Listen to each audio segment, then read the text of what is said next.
오늘은 기구한 운명의 여인과 그 남편의 서랍을 열어봅니다. 어떤 이야기가 들어있을까요? 여러분의 구독과 좋아요 부탁드리며 어디서 듣고 계신지 댓글로 달아주세요. 바로 시작하겠습니다. 저는 33세 과부가 되었습니다. 그것도 아주 갑자기 아무런 예고도 없이 말입니다. 어느 날 아침 눈을 떴을 때 제 옆에는 차갑게 식은 남편이 누워 있었습니다.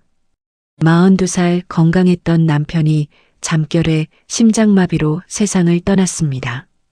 그날 아침 저는 4살 된 딸과 2살 된 아들, 그리고 뱃속에 6달 된 셋째를 안고 혼자가 되었습니다. 여러분은 혹시 사랑하는 사람을 갑자기 잃어본 적 있으십니까? 그것도 아무런 준비도 없이 어제까지만 해도 멀쩡히 웃고 떠들던 사람이 하루아침에 차갑게 식어버리는 경험을 해보셨습니까? 저는 그날 제 인생이 완전히 바뀌는 것을 느꼈습니다. 아니, 정확히는 제 인생뿐만 아니라 우리 가족 모두의 인생이 송두리째 바뀌는 것을 느꼈습니다. 장례식장에서 저는 임신한 배를 부여잡고 울면서 생각했습니다. 이제 어떻게 살아야 하지? 새 아이를 혼자 어떻게 키우지? 돈은 얼마나 있지? 일자리는 어떻게 구하지? 출산은 누가 도와주지? 머릿속이 하얘졌습니다. 그로부터 15년이 흘렀습니다. 저는 지금 48입니다. 큰딸은 19살로 대학생이 되었고 둘째 아들은 17살로 고등학교 2학년이 되었습니다. 막내딸은 15살로 중학교 3학년입니다. 그 긴 시간을 저는 혼자 버텨냈습니다. 아침에 일어나서 아이들 밥 챙기고 일터로 나가 땀 흘리고 저녁에 돌아와 숙제 봐주고 밤에 쓰러지듯 잠들고 그렇게 5,400일을 살아왔습니다. 속으로 생각했습니다. 정말 잘 버텨냈을까? 아이들에게 아버지를 대신할 수 있었을까? 내가 한 선택들이 옳았을까? 여러분이 만약 33세 나이에 임신 6개월의 몸으로 갑자기 새 아이를 혼자 키워야 하는 상황이 된다면 어떻게 하시겠습니까? 재혼을 생각하시겠습니까? 아니면 친정이나 시댁에 도움을 요청하시겠습니까? 아니면 저처럼 그저 혼자 버텨내시겠습니까? 저는 그때 선택의 여지가 없었습니다. 아니, 정확히는 선택할 시간조차 없었습니다. 그저 하루하루 살아내는 것뿐이었습니다.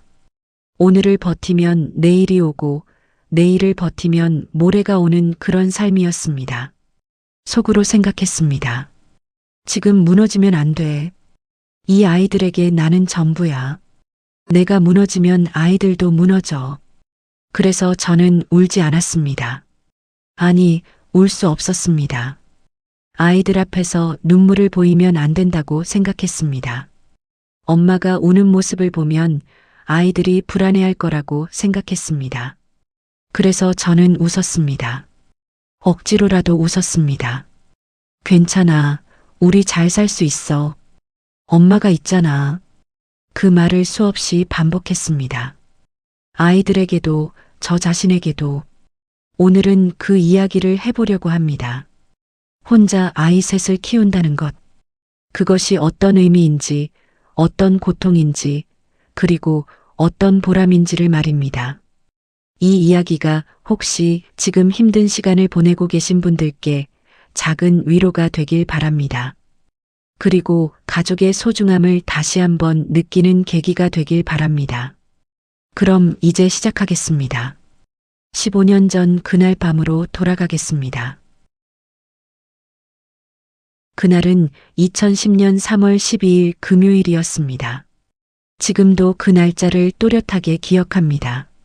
아마 죽을 때까지 잊지 못할 것입니다. 남편은 평소처럼 밤 11시쯤 퇴근했습니다. 회사에서 신규 프로젝트가 막바지라 요즘 매일 야근이었습니다. 저는 임신 6개월이라 몸이 무거워서 일찍 잠자리에 들었고 남편은 샤워를 하고 12시쯤 제 옆에 누웠습니다. 여보, 오늘도 고생 많았어. 피곤하지? 제가 그렇게 말하자 남편은 제 배를 쓰다듬으며 미소 지었습니다. 괜찮아. 이 녀석 나오면 더 바빠질 텐데. 미리 준비해둬야지. 분유값도 벌어야 하고. 남편의 손이 따뜻했습니다. 그 따뜻함이 마지막이 될 줄은 꿈에도 몰랐습니다. 빨리 자. 주말에는 푹 쉬어야 해. 응, 자자. 내일 아침에 수진이랑 민수 유치원 데려다주고 장 봐야지. 그게 남편이 제게 한 마지막 말이었습니다. 평범한 일상의 대화. 내일도 모레도 10년 후에도 계속될 거라고 믿었던 그런 대화. 새벽 5시 저는 화장실에 가려고 일어났습니다. 임신 중이라 밤에 자주 깼거든요. 그런데 이상했습니다. 남편이 너무 조용했습니다. 평소 같으면 코를 골거나 뒤척이는 소리라도 들렸을 텐데 그날은 너무 고요했습니다. 숨소리조차 들리지 않았습니다. 속으로 생각했습니다. 피곤해서 깊이 잠든 거겠지. 깨우면 안 되니까 조용히 해야지. 화장실을 다녀와서 다시 침대에 누우려는데 남편의 손이 제 손을 스쳤습니다. 그 순간 온몸에 소름이 돋았습니다. 차가웠습니다. 얼음장처럼 차가웠습니다. 여보, 여보. 제가 남편을 흔들었지만 아무 반응이 없었습니다. 급히 전등을 켰습니다. 남편의 얼굴은 창백했고 입술은 파래져 있었습니다. 눈은 감겨 있었지만 그것은 잠든 모습이 아니었습니다. 여보, 일어나. 제발. 저는 비명을 지르며 119에 전화했습니다. 손이 너무 떨려서 번호를 누르는 것도 힘들었습니다. 전화기를 2번이나 떨어뜨렸습니다. 119입니다. 무슨 일이십니까? 남편이 숨을 안 쉬어요.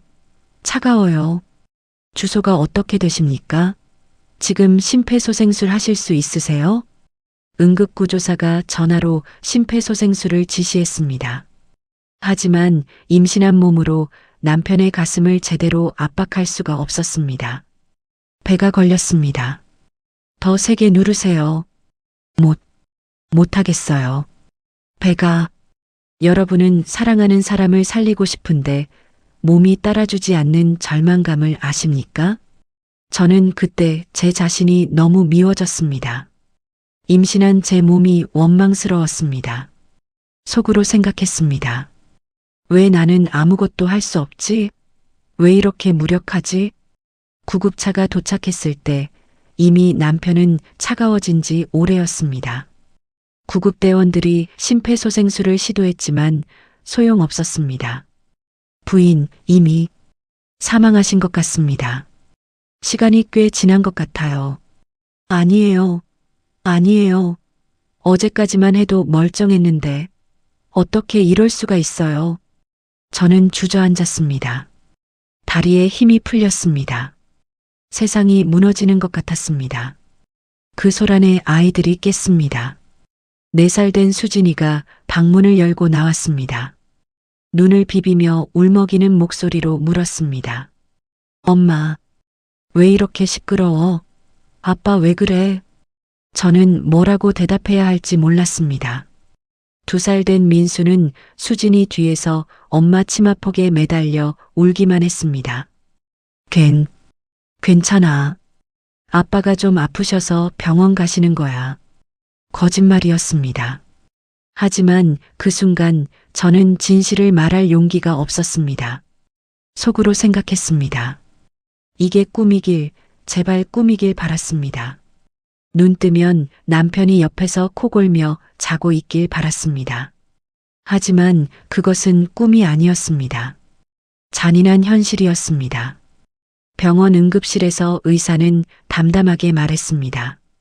아마 그 의사는 하루에도 몇 번씩 이런 말을 하는 것 같았습니다. 급성 심근경색으로 보입니다. 수면 중에 갑자기 발생한 것 같네요. 평소 건강검진 받으셨나요? 네. 작년에 받았는데 이상 없다고. 젊은 나이에도 심근경색은 올 수 있습니다. 스트레스, 과로, 유전적 요인, 여러 원인이 있죠. 의사의 말이 귀에 들어오지 않았습니다. 그저 사망이라는 단어만 머릿속에서 맴돌았습니다. 42살. 건강했던 남편. 어제까지 웃으며 떠들던 남편. 그 남편이 잠결에 세상을 떠난 것입니다. 여러분이라면 그 순간 어떤 생각이 드셨을까요? 저는 그때 아무 생각도 나지 않았습니다. 그저 멍하니 앉아서 뱃속의 아이가 발로 차는 것을 느꼈습니다. 속으로 생각했습니다. 이 아이는 아빠 얼굴도 못 보고 태어나는구나. 아빠 목소리도 아빠 체온도 모른 채 세상에 나오는구나. 병원 복도에서 저는 친정 어머니에게 전화했습니다. 새벽 6시였습니다. 엄마, 왜? 무슨 일이야? 애 낳는 거야? 엄마, 남편이 죽었어. 전화 너머로 어머니의 비명이 들렸습니다. 뭐라고? 지금 장난해? 아니에요. 새벽에 일어났는데 차갑게 식어 있었어요. 어머니는 우셨습니다. 그리고 말씀하셨습니다. 지금 간다. 거기 있어. 움직이지 마. 시어머니께도 연락했습니다. 전화를 받은 시어머니는 기절하실 것 같은 목소리로 우셨습니다. 내 아들이. 아들을 먼저 보내는 어머니의 비통함. 그 울음소리를 듣는 것만으로도 가슴이 찢어질 것 같았습니다. 그날부터 제 인생은 완전히 달라졌습니다.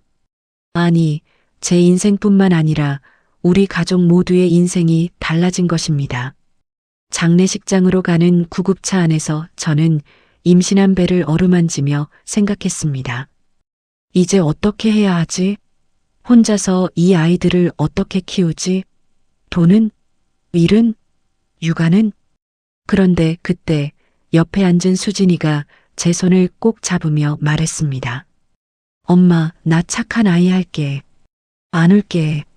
4살짜리 아이가 엄마를 위로하고 있었습니다. 속으로 생각했습니다. 이 아이도 무서울 텐데. 아빠가 왜 저러는지 궁금할 텐데. 그런데 엄마를 걱정하고 있구나. 그 순간 저는 다짐했습니다. 무슨 일이 있어도 이 아이들을 지켜야겠다고. 이 아이들이 불행하지 않게 키워야겠다고. 장례식은 3일장으로 치렀습니다. 장례식장은 남편 회사 근처에 있는 큰 병원 장례식장이었습니다. 회사에서 배려해 준 것이었습니다. 첫날, 저는 임신 6개월의 몸으로 상주 자리에 앉아 있었습니다. 한복을 입었는데 배가 불러서 치마가 잘 안 맞았습니다.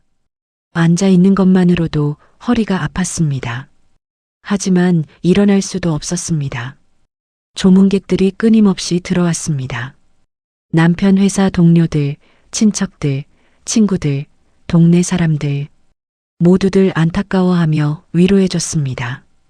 이렇게 젊은 나이에 부인도 임신 중이신데 어쩌나?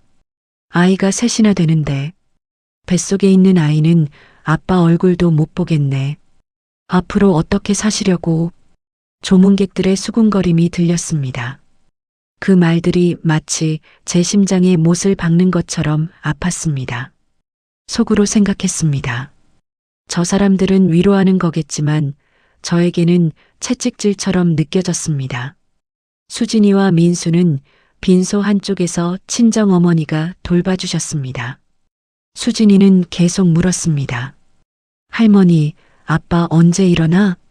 아빠는 하늘나라 가셔서 못 일어나. 하늘나라는 어디야? 나도 갈 수 있어? 안 돼, 수진아. 넌 여기 있어야 해. 4살 아이에게 죽음을 설명하는 것이 얼마나 어려운지 아십니까? 장례식 이틀째 되던 날 오후 시어머니가 저를 따로 부르셨습니다. 작은 방으로 들어갔습니다. 시어머니의 눈은 빨갛게 충혈되어 있었습니다. 이틀 동안 잠도 제대로 못 주무셨을 것입니다. 며느리, 이제 어떻게 할 거니? 시어머니의 목소리는 떨렸습니다. 아들을 먼저 보낸 어머니의 고통이 그대로 전해졌습니다. 아이들, 키워야죠. 제가 키워야죠.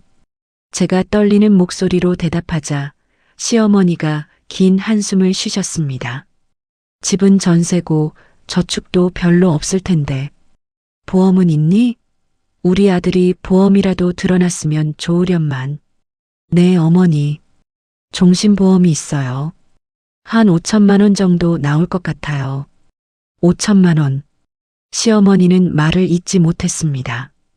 그리고 저를 바라보셨습니다. 그 눈빛에는 안타까움과 미안함이 섞여 있었습니다. 그걸로 아이 셋을 어떻게 키우니? 며느리, 내가 도와주고 싶지만 너희 아버지 병원비 때문에 우리도 여유가 없구나. 당뇨에 고혈압에 약값만 한 달에 50만 원이 넘어. 정말 미안하다. 시어머니의 눈에서 눈물이 흘렀습니다. 아니에요, 어머니. 어머니도 힘드실 텐데. 괜찮아요. 제가 어떻게든 하겠습니다. 속으로 생각했습니다. 어떻게든 해야 한다는 건 알겠는데 구체적으로 어떻게 해야 할지는 막막했습니다. 며느리야, 뱃속에 있는 아이는 생각해 봤니? 네. 낳을 수 있겠니? 혼자서 아이 셋을?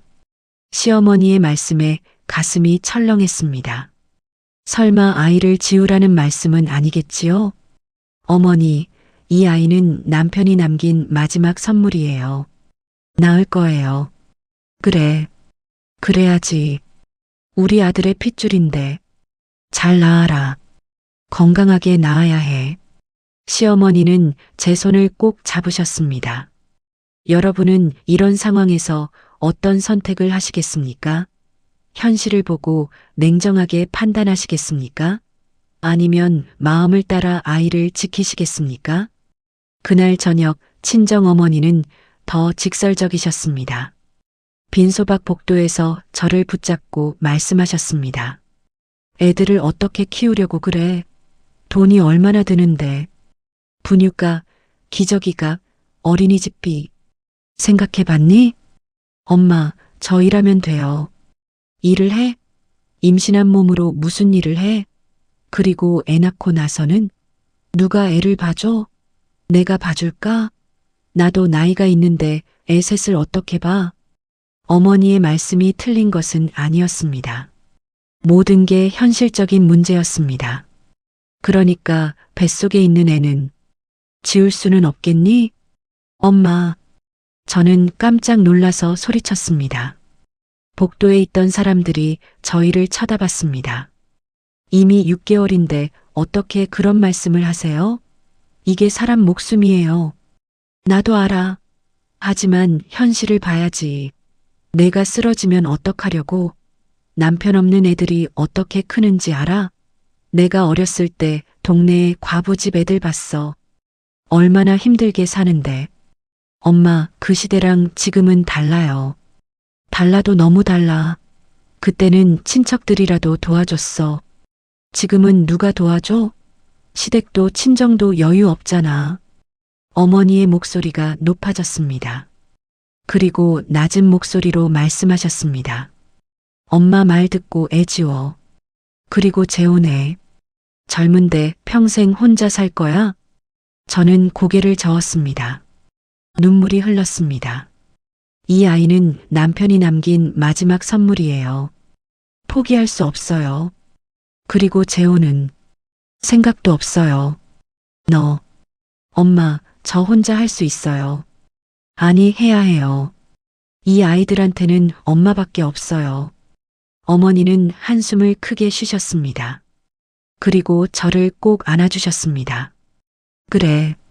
내가 그렇게 마음먹었으면 엄마가 뭐라 하겠니? 할 수 있는 만큼은 도와줄게. 고마워요, 엄마. 속으로 생각했습니다. 하지만 엄마도 나이가 있으신데 얼마나 도와주실 수 있을까? 장례식 마지막 날, 발이 나는 날이었습니다. 관이 나가는 것을 보며 저는 정말로 남편과 이별하는 것을 실감했습니다. 여보, 미안해. 내가 못 지켜서 미안해. 우리 아이들 잘 키울게. 걱정하지 마. 화장장으로 가는 버스 안에서 시어머니가 통곡하셨습니다. 친정어머니도 우셨습니다. 저도 울고 싶었지만 참았습니다. 수진이와 민수가 제 손을 잡고 있었으니까요. 속으로 생각했습니다. 여보, 편히 쉬어. 나 잘할게. 약속할게. 장례를 치르고 집에 돌아왔을 때 집은 텅 빈 것 같았습니다. 남편의 구두가 현관에 그대로 있었고 옷장에는 남편의 옷들이 걸려 있었습니다. 화장대 위에는 남편이 쓰던 시계가 놓여 있었습니다. 모든 게 그대로인데 남편만 없었습니다. 수진이가 아빠 방에 들어가서는 베개를 안고 울었습니다. 아빠 냄새나. 엄마 아빠 냄새나. 저는 딸을 안아주며 함께 울었습니다. 민수는 무슨 일인지 정확히 모르면서도 엄마와 누나가 우니까 따라 울었습니다. 속으로 생각했습니다. 이 아이들에게 어떻게 설명해줘야 하지? 아빠가 다시는 돌아오지 않는다는 것을, 우리가 이제 아빠 없이 살아야 한다는 것을. 그날 밤 아이들을 재우고 나서 저는 남편의 서류들을 정리하기 시작했습니다. 더 이상 미룰 수 없었습니다. 현실을 직시해야 했습니다. 통장, 보험증서, 카드 명세서, 대출 서류 하나하나 확인했습니다. 전세 보증금 1억, 대출 3천만 원, 카드빚 1,500만 원, 보험금 5천만 원. 보험금으로 빚을 다 갚으면 남는 게 500만 원 정도였습니다. 저축은 1,000만 원, 합쳐도 1,500만 원. 남편의 월급이 새우 350만 원이었는데 이제 그 수입이 완전히 끊긴 것입니다. 저는 결혼하고 첫째를 낳으면서 일을 그만뒀습니다. 경력은 5년이 끊겼습니다. 고졸 학력에 특별한 기술도 없었습니다. 속으로 생각했습니다. 1,500만 원으로 출산하고 산후조리하고 아이들 키우고 몇 개월이나 버틸 수 있을까? 계산기를 두드리며 생활비를 계산했습니다. 월세 대신 전세라 다행이었습니다. 하지만 관리비가 20만 원, 전기세 가스비 10만 원, 통신비 10만 원, 식비 60만 원, 아이들 어린이집비 50만 원, 분유 기저귀 30만 원, 기타 30만 원. 최소한으로 잡아도 한 달에 200만 원은 필요했습니다. 1,500만 원이면 7개월 반. 출산하고 산후조리하고 나면 6개월 정도였습니다. 속으로 생각했습니다. 출산하고 3개월 후부터 일을 시작해야 한다. 그 전에 일자리를 구해야 한다. 아이를 맡길 곳도 찾아야 한다. 시간표를 짜봤습니다. 6월 중순 출산 예정, 7월까지 산후조리, 8월부터 일자리 알아보기, 9월부터 일 시작. 근데 문제는 일자리였습니다. 경력 단절 5년 고졸, 새 아이 육아, 막 출산한 몸. 어떤 회사가 저를 뽑아주겠습니까? 속으로 생각했습니다. 그래도 해야 해. 선택의 여지가 없어. 뱃속의 아이가 또 발로 찼습니다. 저는 배를 쓰다듬으며 말했습니다. 미안해, 아가야. 엄마가 너한테 아빠를 만나게 해주지 못했어. 아빠 얼굴도 아빠 목소리도 아빠 품도 모르는 채로 태어나게 됐어. 하지만 엄마가 아빠 목까지 사랑해줄게. 너를 절대 불행하게 하지 않을게. 약속할게. 그날 밤 저는 새벽까지 잠을 이루지 못했습니다. 옆에 남편이 없다는 것이 너무 낯설었습니다. 혼자 이 넓은 침대에 누워 있는 것이 너무 무서웠습니다. 그리고 앞으로의 인생이 너무 막막했습니다. 속으로 생각했습니다. 나는 할 수 있을까? 정말 혼자서 이 아이들을 키울 수 있을까? 돈도 기술도 도와줄 사람도 없는데? 그런데 바로 그때 수진이가 제 방으로 들어왔습니다. 고민형을 안고 들어왔습니다. 엄마, 무서워. 같이 자도 돼? 그래, 수진아. 이리 와. 딸아이를 안아주며 함께 누웠습니다. 수진이의 작은 손이 제 손을 잡았습니다. 엄마, 우리 이제 어떻게 돼? 괜찮아. 엄마가 있잖아. 엄마가 지켜줄게. 아빠는 언제 와? 아빠는 하늘나라에 가셔서 못 와. 영원히? 응, 영원히. 수진이가 눈물을 흘렸습니다. 저도 울었습니다. 하지만 소리내어 울지는 않았습니다. 그리고 그날 밤 저는 깨달았습니다. 내가 무너지면 안 된다는 것을, 이 아이들에게 저는 이제 전부라는 것을, 아빠도 엄마도 되어야 한다는 것을 속으로 생각했습니다. 그래, 이제부터 시작이야. 무너질 시간 없어. 슬퍼할 시간도 없어. 그저 앞만 보고 달려야 해.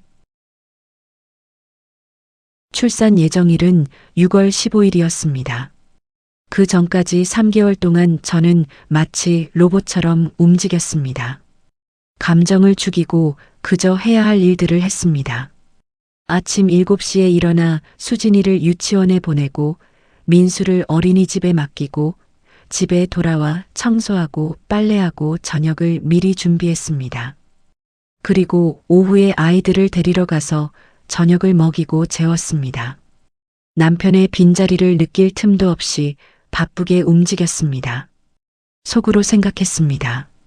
바빠야 슬프지 않다. 생각할 틈이 없어야 무너지지 않는다.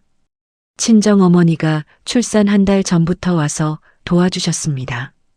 어머니가 안 계셨다면 저는 아마 버티지 못했을 것입니다. 6월 12일 새벽 예정일보다 사흘 일찍 진통이 왔습니다. 새벽 3시였습니다. 엄마, 저 아무래도 병원 가야 할 것 같아요.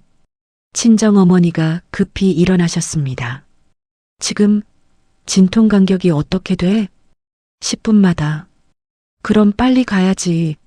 택시 불렀다. 수진이와 민수는 깊이 잠들어 있었습니다. 애들은 내가 볼 테니 병원 가거라. 조심해서 가고. 네, 엄마. 감사합니다. 병원 가는 택시 안에서 저는 남편 생각을 했습니다. 수진이를 낳을 때도 민수를 낳을 때도 남편이 옆에 있었습니다. 손을 꼭 잡아주며 힘내라고 응원해줬습니다. 여보, 힘내. 조금만 참아. 우리 아가 곧 나와. 그 따뜻한 손, 그 든든한 목소리가 얼마나 큰 힘이 됐는지 모릅니다. 근데 이번에는 혼자였습니다. 진통실에서도 혼자, 분만실에서도 혼자였습니다. 속으로 생각했습니다. 여보, 우리 딸 낳을 거야. 당신이 못 본 우리 막내딸. 하늘에서 지켜봐줘. 진통은 12시간 계속됐습니다. 첫째 때는 18시간, 둘째 때는 15시간이었으니 이번이 제일 짧았습니다. 나이 먹으니 애 낳는 것도 빨라진다는 속설이 맞나 봅니다. 진통실에 혼자 누워서 비명을 참으며 저는 생각했습니다. 이게 내 인생이구나. 이제부터 모든 걸 혼자 해내야 하는구나. 아이 낳는 것도 키우는 것도 모든 결정도. 여러분은 혼자 아이를 낳아 보신 적 있습니까? 옆에 남편도 가족도 없이 혼자 진통을 견뎌보신 적 있습니까? 그 외로움이 진통보다 더 아팠습니다. 오후 3시 45분 3.2kg의 딸을 낳았습니다. 간호사가 아기를 제 가슴에 안겨줬을 때 저는 울음이 터졌습니다. 당신 닮았어. 눈이 똑같아. 여보, 우리 딸 예쁘지? 아기는 큰 소리로 울었습니다. 그 울음소리가 저에게는 희망처럼 들렸습니다. 새로운 생명, 새로운 시작처럼 느껴졌습니다. 이름은 은지라고 지었습니다. 남편과 제가 함께 생각해둔 이름이었습니다. 은혜로운 지혜라는 뜻이었습니다. 은지야, 아빠는 못 봤지만 엄마가 있어. 걱정하지 마. 산후조리원은 갈 형편이 안 됐습니다. 제일 싼 곳도 2주에 300만 원이었습니다. 그 돈이면 한 달 반 생활비였습니다. 그래서 집에서 친정 어머니의 도움으로 조리했습니다. 어머니가 미역국을 끓여주시고 빨래를 해주시고 아이들을 돌봐주셨습니다. 은지는 밤낮을 가리지 않고 울었습니다. 2시간마다 수유하고 기저귀 갈고 다시 수유하고 기저귀 갈고 잠을 제대로 잘 수가 없었습니다. 그 와중에도 수진이와 민수를 돌봐야 했습니다. 수진이는 동생이 태어나자 심하게 질투를 했습니다. 엄마는 은지만 좋아해. 나는 안 예뻐? 그게 아니야, 수진아. 은지는 아기라서 엄마 손이 많이 가는 거야. 수진이가 아기였을 때도 그랬어. 나도 아기 때는 아빠가 있었잖아. 아빠가 나 안아주고 놀아줬잖아. 4살 아이의 입에서 나온 말이 제 가슴을 찔렀습니다. 속으로 생각했습니다. 맞아, 너희는 아빠가 있었지. 근데 은지는 태어날 때부터 아빠가 없어. 이 아이에게 어떻게 설명해줘야 하지? 민수는 의외로 의젓했습니다. 2살이지만 자기가 남자라는 걸 아는지 갑자기 어른스러워졌습니다. 엄마, 내가 아빠 대신할게. 내가 동생 지켜줄게. 2살짜리가 하는 말이 얼마나 기특하던지 저는 아들을 꼭 안아주며 울었습니다. 고마워, 민수야. 엄마가 우리 민수 때문에 힘이 나. 산후 3주가 지나고 친정 어머니가 돌아가셨습니다. 어머니도 집에 가서 쉬셔야 했으니까요. 일은 가까운 나이에 밤낮으로 아이 셋을 돌보시느라 얼마나 힘드셨겠습니까? 엄마, 정말 감사했어요. 그래. 혼자 힘들겠지만 버텨라. 엄마가 가끔 와서 도와줄게. 어머니가 떠나시고 나니 정말로 혼자가 됐습니다. 아침에 눈 뜨면 은지가 울고 수진이가 유치원 가기 싫다고 떼쓰고 민수가 배고프다고 울고 혼자서 새 아이를 돌보는 것이 전쟁이었습니다. 그리고 이제 일자리를 알아봐야 했습니다. 돈이 바닥나고 있었으니까요. 동네 슈퍼마켓 캐셔, 식당 주방 보조, 편의점, 아파트 경비, 청소일, 여러 곳에 전화했습니다. 경력이 어떻게 되세요? 결혼 전에 사무직 5년 했었는데 지금은 경력이 끊긴 상태예요. 아, 그럼 좀 어렵겠는데요. 우리는 경력자를 찾거든요. 아이가 있으세요? 네, 셋 있어요. 셋? 아이가 아프거나 하면 일 못 하시잖아요. 죄송합니다. 밤 근무 가능하세요? 밤에는 아이들이 있어서. 그럼 어렵겠네요. 거절, 거절, 거절. 10군데 넘게 전화했지만 모두 거절당했습니다. 속으로 생각했습니다. 나를 뽑아줄 곳이 있을까? 아이 셋 키우는 33살 경력 단절 여성을. 그렇게 한 달을 찾아다녔습니다. 은지를 업고 유모차에 민수를 태우고 수진이 손을 잡고 일자리를 찾아다녔습니다. 여러분은 아이 셋을 데리고 일자리를 찾아다녀 본 적 있습니까? 그 막막함을 아십니까? 결국 찾은 일자리는 새벽 5시부터 낮 12시까지 하는 대형마트 베이커리 보조였습니다. 한 달에 120만 원 정도였습니다. 아침 일찍 출근하는 건 괜찮으세요? 새벽 5시까지 와야 하는데. 네, 괜찮습니다. 아이들은요? 친정 어머니가 봐주실 거예요. 거짓말이었습니다. 어머니에게 아직 말씀도 안 드렸습니다. 하지만 일단 일자리를 구해야 했습니다. 그럼 다음 주 월요일부터 나오세요. 감사합니다. 정말 감사합니다. 그날 집에 돌아와 어머니께 전화했습니다. 엄마, 나 일자리 구했어. 그래. 어디서? 마트 베이커리인데 새벽 5시부터 낮 12시까지야. 새벽 5시? 그럼 애들은? 엄마가 와서 봐줘야 할 것 같아. 아니면 전날 밤에 와서 자다가 애들 유치원 보내주고. 전화 너머로 어머니의 한숨이 들렸습니다. 엄마도 나이가 있는데 그래도 할 수 없지. 내가 도와줄게. 엄마 미안해. 그리고 고마워. 속으로 생각했습니다. 어머니한테 너무 짐이 되는 건 아닐까? 하지만 다른 방법이 없어. 9월 첫째 주 월요일 첫 출근을 했습니다. 은지는 3달이었습니다.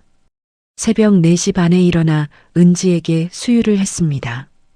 어머니가 전날 저녁에 오셔서 주무시고 계셨습니다. 엄마 다녀올게요. 은지 깨면 냉장고에 모유 있으니까 데워서 먹이세요. 그래, 조심해서 다녀와라. 새벽 거리는 텅 비어 있었습니다. 버스를 2번 갈아타고 마트에 도착했습니다. 새벽 4시 50분이었습니다. 베이커리에 들어가니 빵 굽는 냄새가 났습니다. 매니저가 저를 보더니 말했습니다. 오늘 첫날이니까 간단한 것부터 시작하세요. 빵 반죽 치대는 거 할 수 있죠? 네, 배우겠습니다. 빵 반죽을 치댔습니다. 팔이 아팠습니다. 출산한 지 3달밖에 안 됐는데 힘든 일을 하려니 몸이 따라주지 않았습니다. 하지만 참았습니다.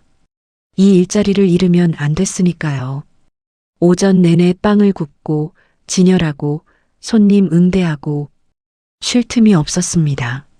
서서 일하다 보니 다리가 퉁퉁 붓고 허리가 끊어질 것 같았습니다.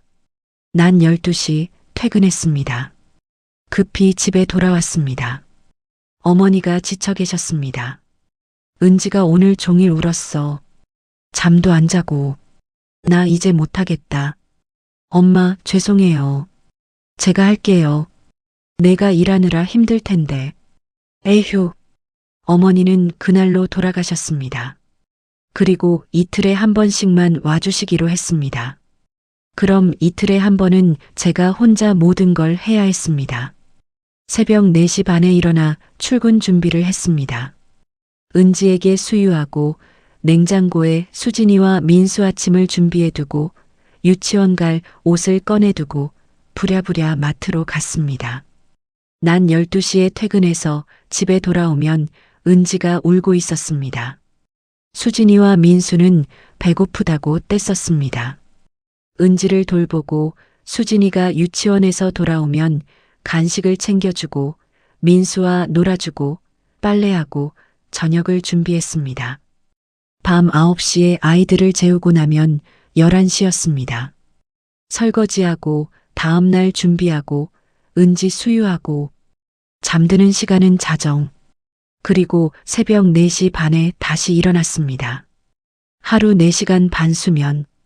그게 제 일과였습니다. 일주일, 2주일, 한 달. 그렇게 버텼습니다. 여러분은 하루 4시간씩 자며 버텨본 적 있으십니까? 처음 일주일은 괜찮다고 생각했습니다. 그냥 조금 피곤할 뿐이라고. 하지만 한 달, 2달, 석 달이 지나자 몸이 무너지기 시작했습니다. 어느 날 마트에서 일하다가 갑자기 어지러워서 쓰러질 뻔했습니다.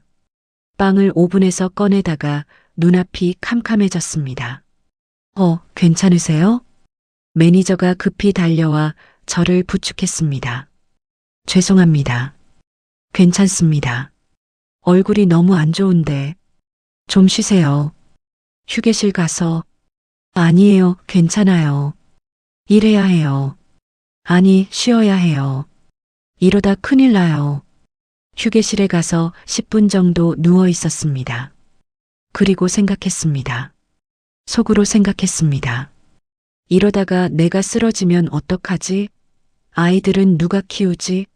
남편처럼 갑자기 죽을 수도 있어. 그럼 우리 아이들은 고아가 되는 거야. 그 생각에 등골이 오싹했습니다. 무서웠습니다. 그날 밤 아이들을 재우고 저는 거울을 봤습니다. 33인데 40처럼 보였습니다. 아니, 50처럼 보였습니다. 머리는 푸석푸석하고 피부는 거칠고 눈 밑에는 다크서클이 짙게 깔려 있었습니다. 볼은 꺼지고 입술은 갈라져 있었습니다. 속으로 생각했습니다. 이게 나야? 이게 정말 나야? 석 달 전만 해도 그래도 좀 나았는데. 그리고 남편의 사진을 봤습니다. 웃고 있는 남편의 모습, 건강하고 행복했던 그때. 여보, 이렇게 사는 게 맞는 걸까? 내가 제대로 하고 있는 걸까? 당신이라면 내가 이렇게 사는 걸 원했을까? 물론 대답은 없었습니다. 사진 속 남편은 그저 웃고 있을 뿐이었습니다. 은지가 첫돌이 되던 날 친척들이 모였습니다. 시어머니가 돌상을 준비해 주셨습니다. 우리 은지 첫돌 축하한다. 건강하게 자라줘서 고맙다. 은지는 활짝 웃으며 돌잡이에서 마이크를 잡았습니다. 시어머니가 웃으며 말씀하셨습니다. 가수 하려나 봐. 우리 아들 닮아서 노래 잘하겠네. 근데 저는 웃을 수가 없었습니다. 남편이 있었다면 얼마나 좋아했을까 하는 생각에 눈물이 났습니다. 속으로 생각했습니다. 여보, 우리 은지 예쁘지? 당신 닮아서 눈이 똑같아. 보고 싶을 텐데. 안아보고 싶을 텐데. 돌잔치가 끝나고 집에 돌아와 아이들을 재웠습니다. 그리고 혼자 거실에 앉아 1년을 돌아봤습니다. 1년 전 이맘때 저는 남편과 함께 은지 이름을 정하고 있었습니다. 행복했습니다. 앞으로의 삶이 기대됐습니다. 근데 지금은 혼자였습니다. 혼자 새 아이를 키우고 있었습니다. 하루하루가 전쟁이었습니다. 속으로 생각했습니다. 그래도 버텼어. 1년을 버텼어. 앞으로도 버틸 수 있겠지? 그 1년은 정말로 전쟁이었습니다. 매일이 생존의 연속이었습니다. 슬퍼할 시간도, 무너질 시간도, 쉴 시간도 없었습니다. 그저 앞만 보고 달렸습니다. 그런데 그날 밤 수진이가 제게 물었습니다. 엄마, 우리 집은 이제 행복할 수 없어? 그 질문에 저는 대답할 수 없었습니다. 은지가 5살이 되던 해 저는 38이었습니다. 그 5년 동안 참 많은 일이 있었습니다. 친정어머니가 허리를 다치셔서 더 이상 아이들을 돌볼 수 없게 됐습니다. 이틀에 한 번씩 와주시던 것도 힘드셨던 것입니다. 딸, 미안하다. 엄마가 나이가 나이인지라. 아니에요, 엄마. 그동안 너무 고마웠어요.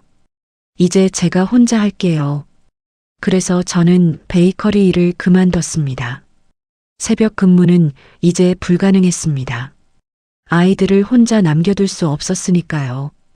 그리고 새로운 일자리를 구했습니다. 오전 9시부터 오후 3시까지 근무하는 초등학교 급식실 조리 보조였습니다. 급여는 100만 원으로 더 줄었습니다. 하지만 아이들과 함께 있을 수 있는 시간이 늘었습니다. 그게 더 중요했습니다. 속으로 생각했습니다. 돈보다 중요한 게 시간이구나. 아이들에게 엄마가 필요한 시간은 정해져 있으니까. 지금 놓치면 다시는 돌아오지 않는 시간이니까. 수진이는 초등학교 3학년, 민수는 초등학교 1학년, 은지는 5살이 되어 유치원에 다니기 시작했습니다. 그래도 여전히 생활은 빠듯했습니다. 한 달 100만 원으로 새 아이를 키우는 것은 쉽지 않았습니다. 쌀은 제일 싼 것으로, 반찬은 최대한 직접 만들어 먹고, 아이들 옷은 중고로 샀습니다. 수진이의 옷을 민수가 입고, 민수의 옷을 은지가 입었습니다. 신발도 물려 신겼습니다. 엄마, 나도 새 옷 사줘. 친구들은 다 새 옷 입는데. 수진이가 투정을 부렸습니다. 수진아, 조금만 참아. 엄마가 돈 모아서 꼭 사줄게. 언제 사줄 건데? 곧. 거짓말이었습니다. 언제가 될지 모르겠습니다. 속으로 생각했습니다. 이 아이에게 미안해. 엄마가 무능해서 미안해. 어느 날 수진이가 학교에서 상담 통지서를 받아왔습니다. 담임 선생님이 면담을 요청하신 것입니다. 학교에 갔더니 젊은 여자 선생님이 조심스럽게 말씀하셨습니다. 수진이 어머니시죠? 앉으세요. 네, 선생님. 수진이가 무슨 문제라도 일으켰나요? 아니요, 그건 아니고요. 수진이가 학교에서 너무 조용해요. 친구들과도 잘 어울리지 않고 쉬는 시간에도 혼자 있더라고요. 수업 시간에는 멍하니 창밖만 보고. 그래요? 집에서는 그렇지 않은데. 혹시 가정에 무슨 일이 있으신가요? 부모님 사이가 안 좋으시거나 남편이 5년 전에 돌아가셨어요. 선생님의 얼굴이 굳었습니다. 아, 그렇군요. 죄송합니다. 그럼 어머니 혼자 수진이를 키우시는 거네요? 네, 아이가 셋 있어요.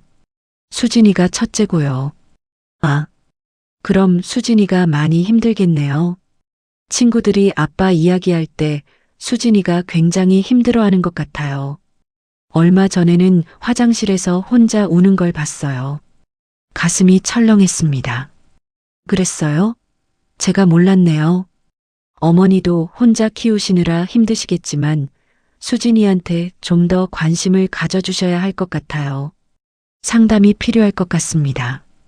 여러분이라면 그 말을 듣고 어떤 기분이 드셨을까요? 저는 그동안 제가 아이들의 마음을 제대로 들여다보지 못했다는 죄책감이 들었습니다. 밥 먹이고 재우고 학교 보내는 것만 생각했지 아이의 마음은 살피지 못했습니다. 속으로 생각했습니다. 나는 엄마 자격이 없는 건가? 아이의 아픔을 눈치채지도 못했잖아. 집에 돌아와서 수진이와 둘이 앉았습니다. 수진아, 학교에서 힘든 일 있어? 없어. 선생님이 그러시는데 화장실에서 혼자 울었다며? 왜 그랬어? 수진이의 눈에 눈물이 고였습니다. 엄마, 나만 아빠 없잖아. 친구들은 다 아빠 있잖아. 지난주에 아빠랑 놀이공원 간 얘기들 하는데 나는 할 말이 없었어. 재작년 운동회 때도 친구들 아빠는 다 왔는데 우리 아빠는 안 왔잖아. 엄마 혼자 오셨잖아. 미안해, 수진아. 엄마가 아빠가 되어줄 수는 없지만. 괜찮아, 엄마. 수진이가 눈물을 닦으며 말했습니다. 나 알아. 엄마 혼자 우리 셋 키우느라 힘든 거. 돈도 없는 거. 그래서 내가 새 옷도 못 사고 학원도 못 다니는 거. 다 알아. 그러니까 나 알아서 참을게. 엄마 힘들게 하지 않을게. 9살짜리 아이가 알아서 참겠다고 말하는 게 얼마나 가슴 아픈지 아십니까? 저는 수진이를 꼭 안아줬습니다. 수진아, 미안해. 엄마가 너무 부족해서 미안해. 아니야, 엄마. 엄마는 세상에서 제일 대단한 사람이야. 우리 선생님도 그러셨어.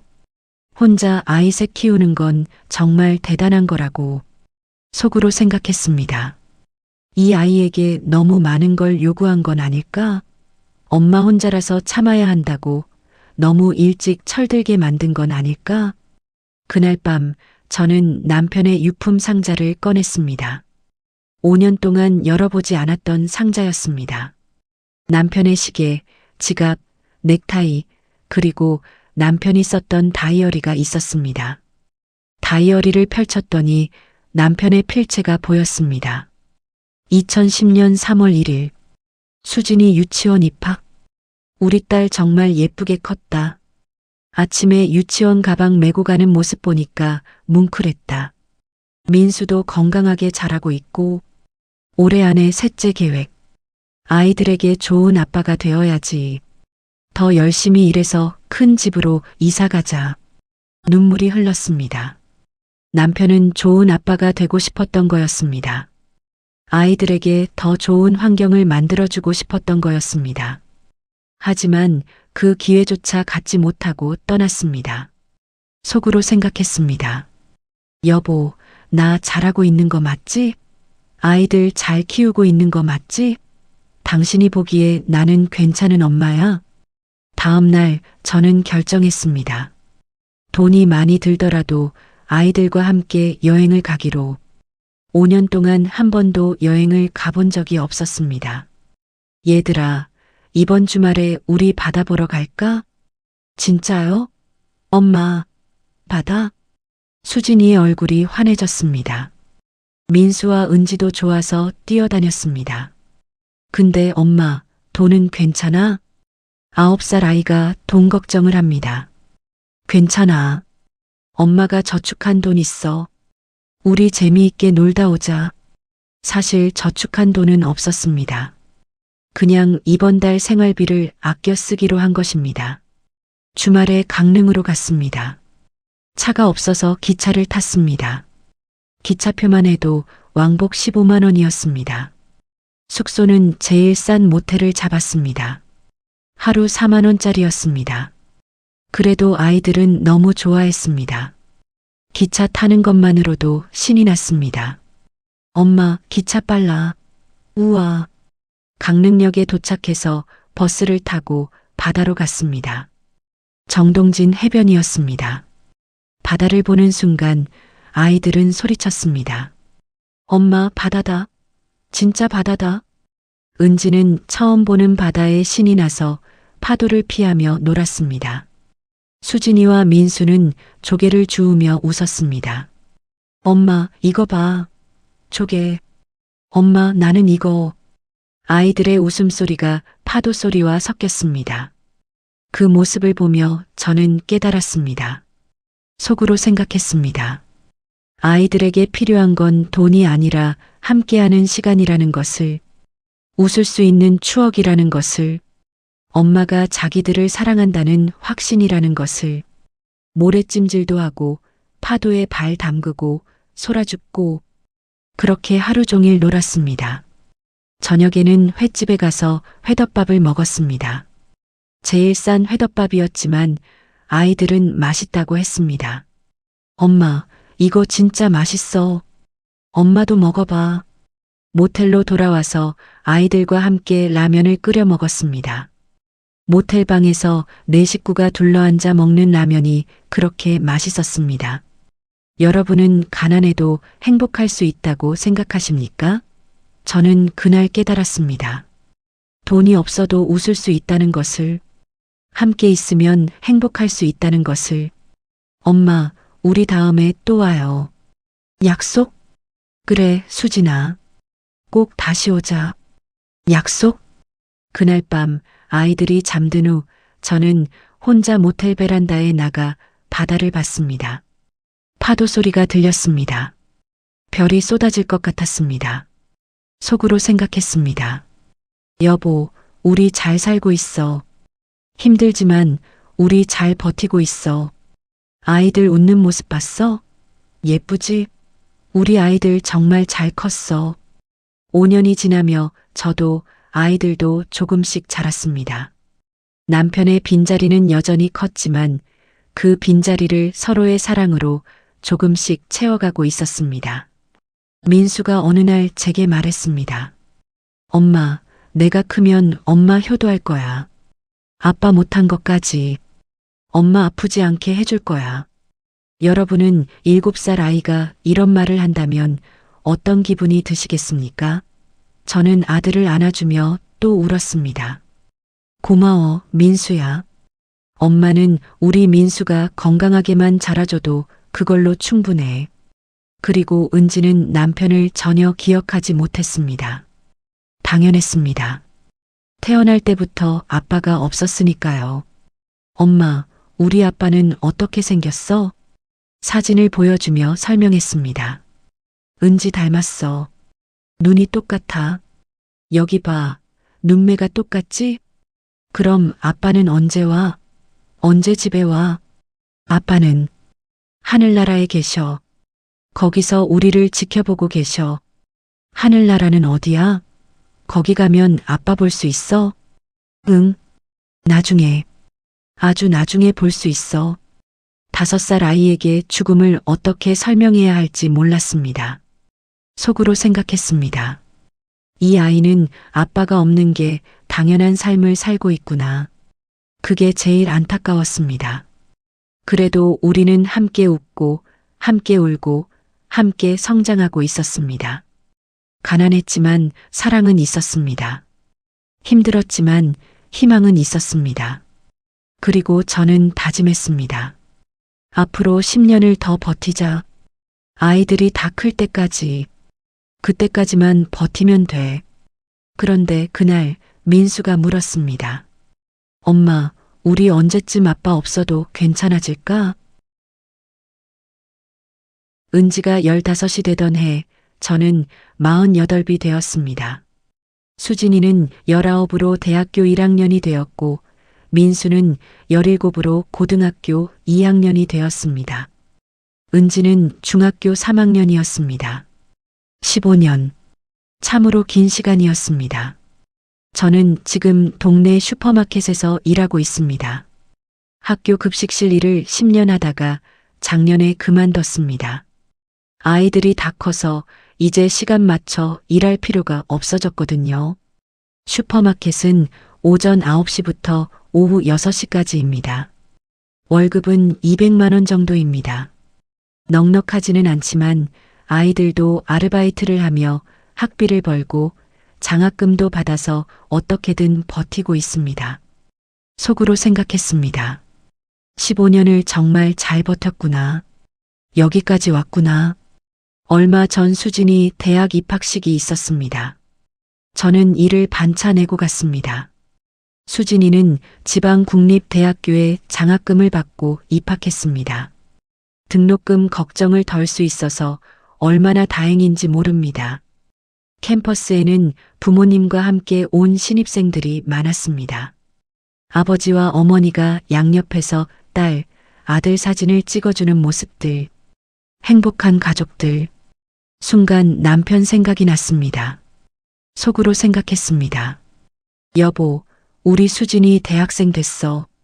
당신이 봤으면 얼마나 좋아했을까. 자랑스러워했을까. 수진이가 제 손을 잡았습니다. 엄마, 여기서 사진 찍어요. 엄마랑 단둘이. 그래, 우리 예쁘게 찍자. 옆에서 누가 사진을 찍어줬습니다. 사진을 찍으며 수진이가 말했습니다. 엄마, 여기까지 오느라 정말 고생 많았어요. 무슨 소리야? 내가 더 고생했지. 학원도 못 다니고 과외도 못 받고. 아니에요. 엄마가 혼자 우리 셋 키운 거 정말 대단한 거예요. 친구들한테 얘기하면 다들 깜짝 놀라요. 어떻게 혼자서 애 셋을 키웠냐고. 그 말에 눈시울이 붉어졌습니다. 엄마는 그냥 해야 할 일을 했을 뿐이야. 아니에요. 엄마는 슈퍼우먼이에요. 저 엄마 닮고 싶어요. 여러분은 자식에게 이런 말을 들어보셨습니까?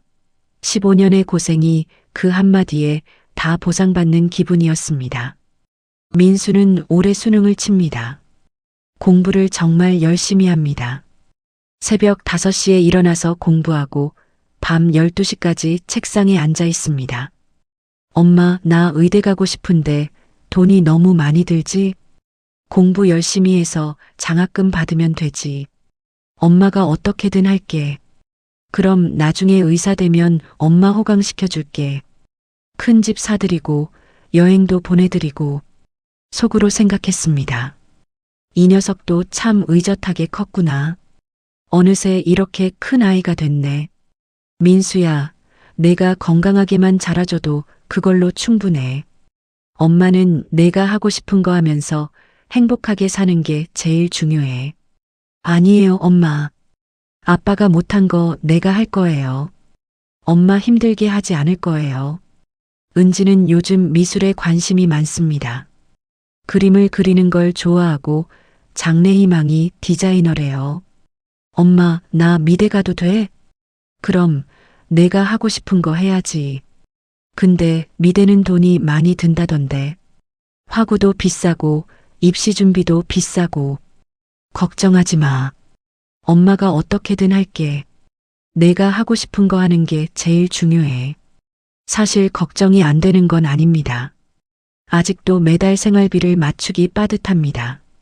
통장에 돈이 남는 날이 거의 없습니다. 하지만 아이들 앞에서는 절대 티를 내지 않습니다. 속으로 생각했습니다. 지금까지 버텼는데 조금만 더 버티면 돼. 아이들이 다 성인이 될 때까지만. 지난주에는 남편의 제사였습니다. 15주기였습니다. 벌써 15년이라는 시간이 흘렀습니다. 아이들과 함께 차례상을 차렸습니다. 예전에는 제가 혼자 준비했는데 이제는 아이들이 다 도와줍니다. 엄마, 이거 여기 놓을까요? 그래, 고마워. 절을 하며 아이들에게 말했습니다. 아빠한테 인사드려라. 너희들 잘 자라고 있다고. 수진이가 절하며 말했습니다. 아빠, 저 대학생 됐어요. 장학금도 받았어요. 엄마가 혼자 저희 키우시느라 정말 고생 많으셨어요. 아빠도 많이 걱정하셨죠? 근데 우리 잘 컸어요. 엄마 덕분에요. 민수가 절하며 말했습니다. 아빠, 저는 의사가 될 거예요. 사람들을 살리는 의사요. 아빠가 갑자기 돌아가신 것처럼 그렇게 아픈 사람들을 미리 찾아서 살리고 싶어요. 아빠 자랑스러운 아들이 될게요. 은지가 절하며 말했습니다. 아빠, 저는 아빠 얼굴은 모르지만 엄마가 자주 이야기해줘서 아빠가 좋은 분이었다는 건 알아요. 저도 엄마처럼 강한 사람이 될래요. 나중에 하늘나라에서 만나면 그동안 못한 얘기 많이 하고 많이 놀아주세요. 저는 아이들의 말을 들으며 눈물을 참았습니다. 이 아이들이 이렇게 컸구나. 이렇게 의젓하게, 이렇게 훌륭하게 컸구나. 속으로 생각했습니다. 여보, 우리 아이들 잘 컸지? 당신도 자랑스럽겠지? 나 잘했지? 저녁을 먹으며 수진이가 조심스럽게 물었습니다. 엄마, 재혼 생각 안 해봤어요? 갑작스러운 질문에 수저를 놓았습니다.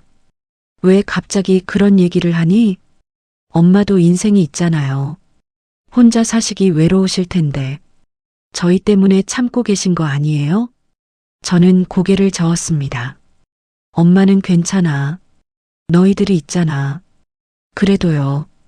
엄마 나이도 있으시고 이제 저희도 다 컸으니까. 수진아, 엄마는 아빠 한 사람만 사랑했어. 그리고 너희 셋을 키우는 게 엄마 인생의 전부였어. 후회 없어. 다시 선택해도 똑같이 할 거야. 여러분이라면 다른 선택을 하셨을까요? 재혼을 하셨을까요? 저는 단 한 번도 그 생각을 해본 적이 없습니다.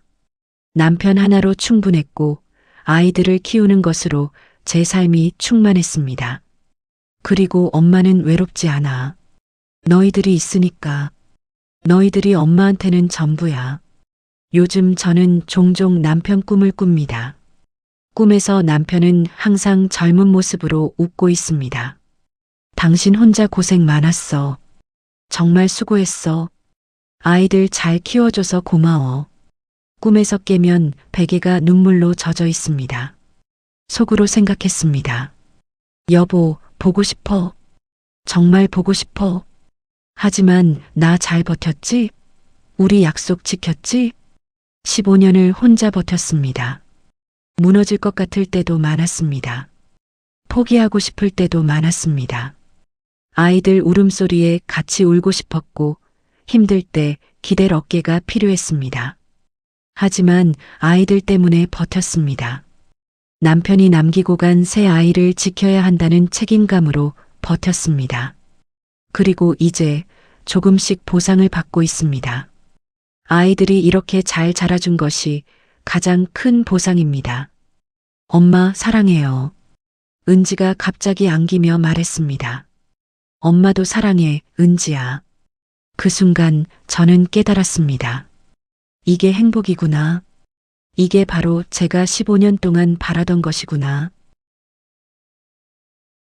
오늘 아침 출근 준비를 하며 거울을 봤습니다. 48배 제 얼굴에는 15년의 세월이 고스란히 새겨져 있었습니다. 주름이 늘었고 흰머리도 많아졌습니다. 손은 거칠어졌고 허리는 자주 아픕니다. 하지만 눈빛만큼은 33 때보다 더 강해진 것 같았습니다. 혼자 아이 셋을 키운다는 것. 그것은 세상에서 가장 힘든 일이었지만 동시에 가장 보람된 일이었습니다. 아침 식사 준비하며 아이들을 깨웠습니다. 얘들아, 일어나. 엄마 출근해야 돼. 수진이가 일어나며 말했습니다. 엄마, 오늘 제가 저녁 할게요. 김치찌개 끓일게요. 민수가 말했습니다. 저는 설거지 할게요. 그리고 은지 숙제 봐줄게요. 은지가 말했습니다. 나는 청소, 엄마 들어오시기 전에 깨끗이 해놓을게. 이 아이들이 이렇게 컸습니다. 엄마를 도울 줄 아는 아이들로 자랐습니다. 출근길에 남편 사진이 있는 지갑을 꺼내봤습니다. 여보, 우리 아이들 잘 키웠지? 당신 자랑스러워 할 거야. 나도 자랑스러워. 그리고 속으로 생각했습니다. 나도 나 자신이 자랑스러워. 15년을 버텨낸 나 자신이. 혼자 키운다는 것은 쉽지 않습니다. 하지만 불가능한 것도 아닙니다. 사랑이 있다면, 책임감이 있다면, 그리고 포기하지 않는다면 해낼 수 있습니다. 여러분도 혹시 인생에서 혼자 감당해야 할 큰 짐을 지게 된다면 기억하십시오. 하루하루 버티다 보면 어느새 15년이 지나 있을 것입니다. 그리고 그때 뒤돌아보면 자신이 얼마나 강한 사람이었는지 깨닫게 될 것입니다. 저는 오늘도 출근합니다. 슈퍼마켓에서 물건을 정리하고 손님을 응대하고 저녁에 집에 돌아가 아이들이 해준 저녁을 먹을 것입니다. 평범한 하루지만 이 평범함이 저에게는 기적입니다. 33세 혼자가 된 저는 48이 되어 여전히 혼자지만 외롭지 않습니다. 왜냐하면 제 곁에는 사랑하는 새 아이가 있으니까요. 그리고 하늘 어딘가에서 남편이 저희를 지켜보고 있을 테니까요. 혼자 키운다는 것. 그것은 제 인생의 전부였고 제가 가장 자랑스러워하는 일입니다. 이곳은 말하지 못한 이야기와 눈물, 그리고 사랑을 기록하는 서랍입니다. 아버지의 이름으로 세상 모든 짐을 내려놓는 곳. 아버지의 서랍에 어떤 보물들이 있는지 보러 오세요.